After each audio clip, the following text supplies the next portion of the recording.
Pernahkah kamu melihat orang yang sedang tersedak? Atau kamu sendiri yang mengalaminya? Saat sedang asik makan bersama keluarga ataupun teman, terkadang ada kalanya kita tersedak. Tak menutup kemungkinan, kita juga bisa tersedak saat makan sendirian di depan televisi loh. Mengapa demikian? Apa benar ada yang sedang membicarakan kita? Atau ada yang sedang merindukan kita? Simak video sampai habis ya.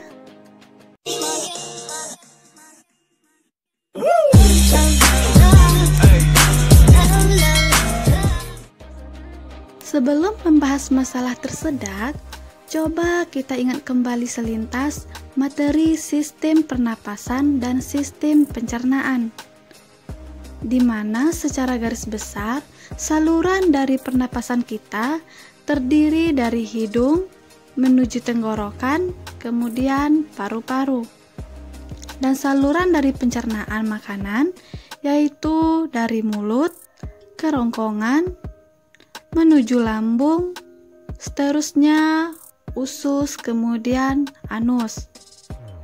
Nah, antara saluran pencernaan makanan dengan pernapasan terdapat katup yang namanya katup epiglotis.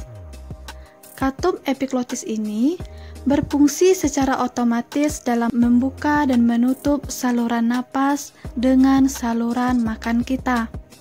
Pada saat makanan ataupun minuman masuk, maka katup epiglotis tersebut akan menutup laring. Maka makanan akan masuk ke kerongkongan.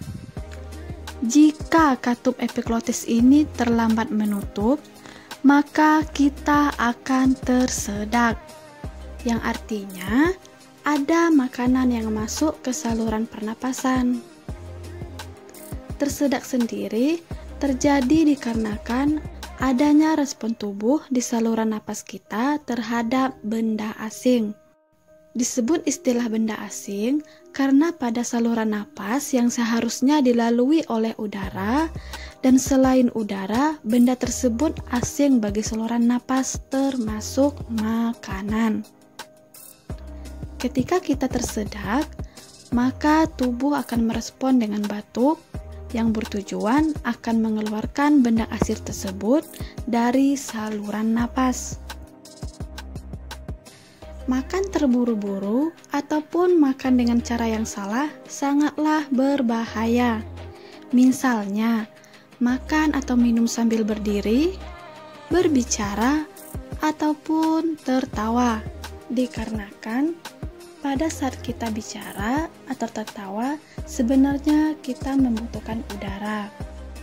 Kalau kurang percaya nih, coba kamu tutup mulut dan hidung kamu dengan tangan seperti ini. Apakah kamu bisa bicara atau sekedar tertawa? Tentu tidak bisa, bukan? Itu dikarenakan pada saat kita bicara, ada aliran udara yang berperan di situ. Nah, pada saat kita akan menelan makanan, tetapi beriringan dengan kita bicara ataupun tertawa, maka katup dari epiglotis tidak akan tertutup sempurna atau mungkin akan terlambat menutup karena adanya aliran udara tadi. Jadi sederhananya, ada rebutan antara makanan dengan udara secara bersamaan. Saat itulah makanan akan tersesat, yang seharusnya masuk ke kerongkongan, tetapi katup epiglotis yang belum tertutup, maka makanan malah masuk ke saluran napas kita. Sehingga secara spontan tubuh akan merespon dengan batuk untuk mengeluarkan makanan tersebut dari saluran napas. Baik dalam kasus ringan maupun berat, hal tersebut tentu sangat berbahaya. Apalagi ditangani dengan tidak cepat dan tidak benar, dapat berdampak buruk, bahkan kematian loh. Mengerikan sekali, bukan?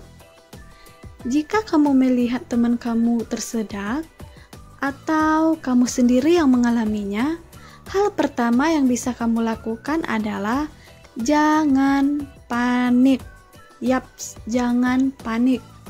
Atau meminta untuk teman kamu untuk tidak panik.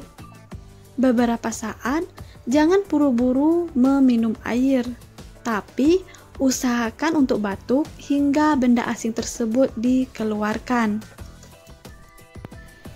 Bila beberapa saat belum keluar, untuk membantu mengeluarkan benda asing tersebut, kamu bisa juga dengan memegang bagian perut atas dari belakang, lalu menekannya 5 kali.